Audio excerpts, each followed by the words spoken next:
Hi, this is Dr. Nanavati. How are you? Today I'm going to talk to you about statins and CoQ10. Statins are well-known medication class that are used to lower cholesterol.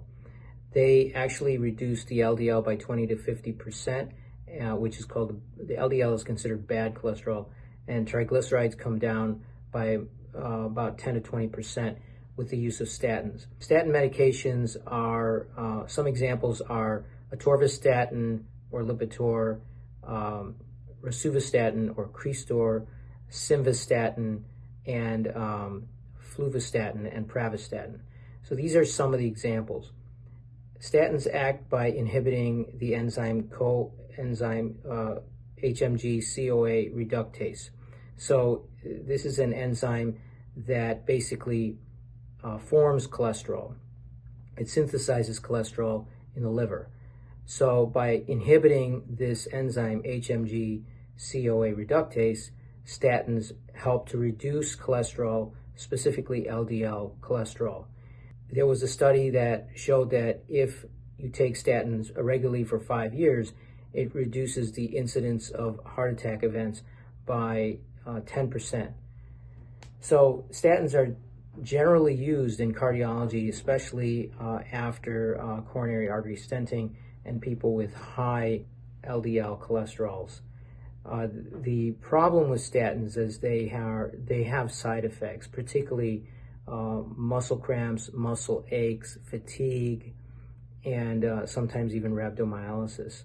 So to combat these side effects, physicians have been ordering coenzyme Q10.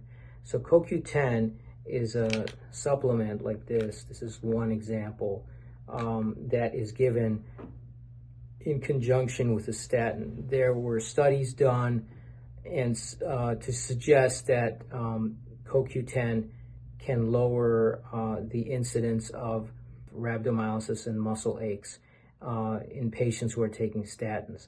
The reason for this is statins actually lower CoQ10 levels, and lowering CoQ10 levels cause presumably these muscle aches and symptoms that lead to many people discontinuing the drug. Actually, it turns out that up to 50% of patients end up discontinuing the medications due to these muscle aches and muscle pains that they have experienced with statins. So that is one of the Achilles heels of statins, actually. The use of CoQ10 in multiple studies have not necessarily borne out this fact. So the studies are mixed. One study showed that the use of statin or use of CoQ10, 500 milligrams a day, did not end up lowering the incidence of myalgias and muscle aches, while another study with 50 milligrams a day of CoQ10 daily showed that the incidence of myalgias were less. So the studies are mixed, and they're also small studies, so you can't really make any conclusions out of it. But there's one fact about CoQ10. CoQ10 is necessary in order for proper functioning of the heart and other organs of the body. And what organs are they? With a depletion of CoQ10, you can get exacerbation of heart problems or heart disease, muscular dystrophy. It can lead to Alzheimer's or accelerated Alzheimer's disease, Parkinson's disease, type 2 diabetes, chronic kidney disease, and metabolic syndrome. It is thought that 500 milligrams of CoQ10 is necessary for proper functioning of the body and necessary on a daily basis. Unfortunately, only 5 milligrams of this comes from food sources. What food sources can provide the CoQ10? This includes organ meats, fish like salmon and tuna, nuts, oils, whole grains, and soy. But again, food sources only account for 5 milligrams of the total daily CoQ10 amount of 500 milligrams. So therefore, CoQ10 supplementation is necessary. I'm not promoting any particular brand.